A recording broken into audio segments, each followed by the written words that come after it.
Hi, welcome to my Newtopia. I'm Mara. Today is December 19th, 2016. I had vertical sleeve gastrectomy or VSG surgery on August 15th, 2016, performed by Dr. David Newman of Central Carolina Surgery in Greensboro, North Carolina. My high weight was 300 pounds. My surgery date weight was 250 pounds. My weight today is 207 pounds. My goal weight is between 140 and 180, and my height is 5'8". So I will be putting in pictures of the day before I had surgery compared to October. So then 2 months after surgery and now 4 months after surgery. One change that I record is I'm a real big proponent of, instead of what the scale says, take measurements. And so I've been taking measurements basically every month around the same 2-day week window between the 14th and the 16th to say how many inches I've lost. So for my 4-month follow-up, I have now lost 28 and a quarter inches since the day before my surgery, that would be August 14th.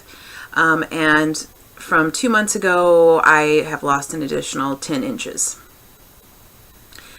Something new today is my hair cut and color. I went to a woman who there's an office park in my neighborhood, and I went there to get my hair done, and I was really happy with her because she really listened to me, because my big thing right now is, that my hair's gotten thin.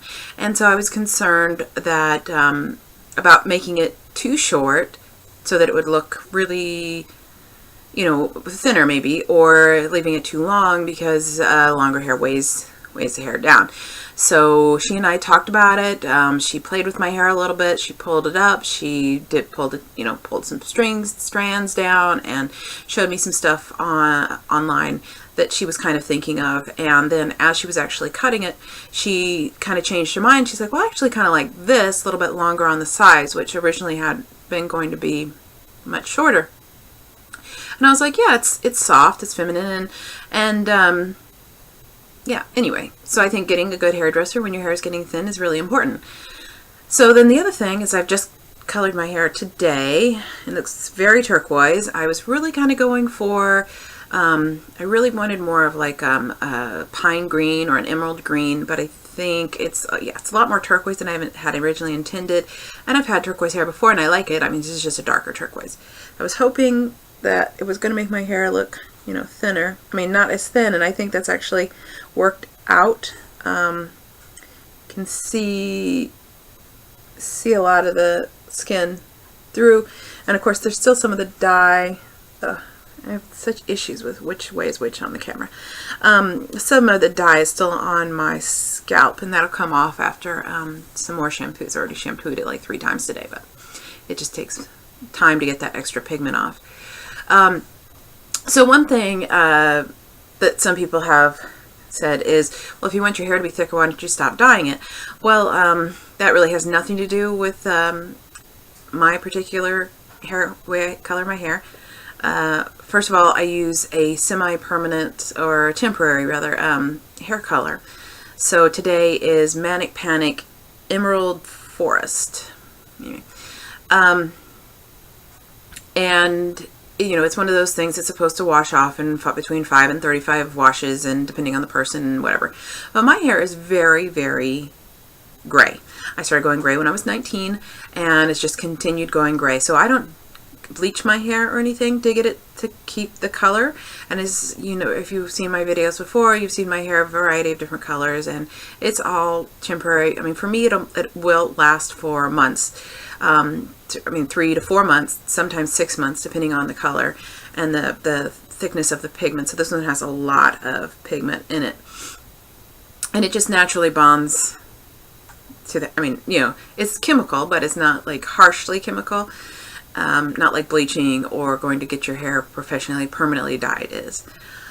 So anyway, so there's things out there that you can do to color your hair that will not be so detrimental to the health of your hair, which is kind of a strange thing to say because your hair is dead follicles, so whatever. So a few weeks ago, maybe a month even, because it was before my auto accident, that I talked about how my husband and I had gone out to have a date night, clay date, at our local clay studio. And it was a lot of fun, and something that we normally wouldn't have done, and it was something that we could do that wasn't food based. And that's a big problem, finding things that you can do that don't revolve around food as you try to date or come up with things. So we picked up the pottery this weekend, and I thought I'd show it to you. So here's it's a candle holder, but one that you can put the candle over, so it was like in a glass container. And I went really simple with this one, and then my husband, he just had sort of fun playing around with there's different clay punches, stamps and things, and inscribing stuff in the clay. And then he made his with a bottom. The class was for one with a bottom, but actually it was for a birdhouse. I misspoke. The thing was to make a ceramic birdhouse, but that really wasn't something that I was all that really interested in, because I wouldn't, it's not very functional. I didn't really think, but candle holders, candle holders are very functional. Let's see. So I have gained some weight since last week, and I'm thinking mainly that's because I've been eating carbs. I bake Christmas cookies, and I have to always try one of the cookies, and I've probably had 6 cookies this week. I've also had some pretzels, because I made these pretzel Rolo turtle things, also very delicious, tasty, and easy to make. And I gave away all the cookies, mainly, except for one box, and that person was out of town, and so I was going to give them to her, but by the time she got back, it had been 6 days to 6 or 7 days since I'd made the dough, and I didn't really feel like that was a really good thing to do, so I didn't give them to her. So I ate them. Well, I ate part of them, and then I ate a couple of them anyway, and then I threw the rest out for the squirrels, because my cats love to watch the squirrels come, and the squirrels love sugar and carbs just like we do. So I got to get back on track with that. I've thrown out the pretzels. I threw those also out for the squirrels, so they can they can get diabetes, and instead of me. But otherwise, I've been doing pretty good. Just, it is what it is. I'll get back on track. No reason to beat myself up about it or anything. If I gain weight, I lose weight, whatever. It's just part of the journey that we're on. So speaking of cookies, I made some sugar-free cookies last night. They're so good. They are coconut, sorry, didn't mean to kick that. Brown butter coconut cookies, sort of like, I guess, oatmeal, except for that it has coconut flakes instead of oatmeal.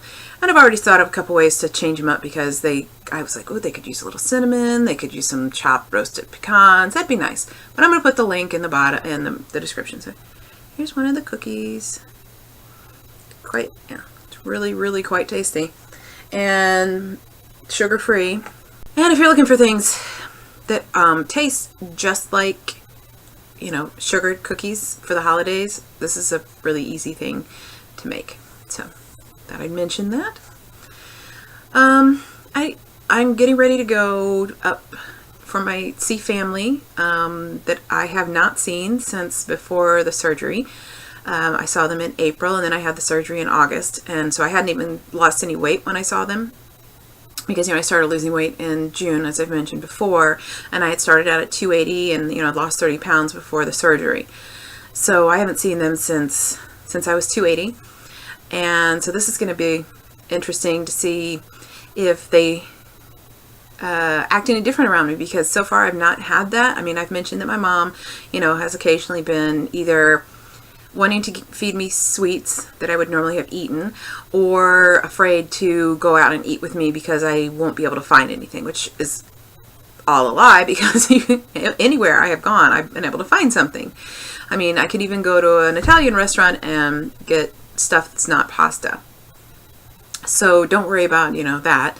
You'll always be able to find something at a restaurant because, as long as they serve some sort of protein, there's something to eat. So that's going to be interesting. And then of course, this will be my first plane ride since my weight loss. So that's going to also be interesting to see how fitting in a chair could be a little easier, and then just getting through the airport and everything is going to be easier, hopefully. Even though I'm also still recovering from my car accident and my shoulder, and which is actually torn and partially separated, as it turns out, and may be also broken. So far, the doctors, I still have one more test. It's just a horrible time of year to try and get doctor's appointments and medical tests and everything, because lots of places are closed or will be closed, or I will be gone for the holidays and then the doctor will be gone for the holidays. So anyway, hopefully, still hoping for no surgery. It's gonna be, it'll be a long time since the actual accident by the time I get to see the doctor. So yeah, hopefully that goes well. I have bought a lot of winter clothes because I have gotten cold a lot. The other night I had been inside for most of the day, probably like 7 hours, and or 6 hours anyway, something like that, and I went to get in bed and I could not get warm. So I had my blanket, and then I had an extra blanket, and then I was telling my husband I was cold, so he got me a third blanket out, and I was still cold, and so finally he went and got a heated blanket and put that on me underneath the other blankets, and it still took an hour for me to get warm. So I'm buying heavier clothes than I used to, because during the winter I would generally, wear a t-shirt, or maybe a thermal like this one, a light thermal, or just a long sleeved like baseball jersey kind of thing. But now I'm like thick thermal and a sweatshirt, and even then I'm like, can we turn the heat up? And my husband's giving me a hard time because he's been saying he's cold for years, and I'm always saying, well, put more clothes on. Like if you're sitting around your house and you're cold, then put a sweatshirt on. That still makes sense to me. But then, my base level is still like, 69 is probably the coldest I really like it. It's 67 in the house right now, and is manageable because I'm doing stuff. But if I'm just sitting around watching TV or knitting, or doing stuff where I'm not really moving a lot, then it gets a little cold. But anyway, so he's been giving me a hard time because he's like, for years I've been telling you we should turn up the heat, and I was like, oh, I'm trying to save you money. That's the big thing. I hope everyone has a Merry Christmas, Happy Hanukkah, Kwanzaa, winter solstice, whatever you personally celebrate this time of year, or don't celebrate this time of year. I just hope you have a great week, great weekend, and I will see you next week. Bye.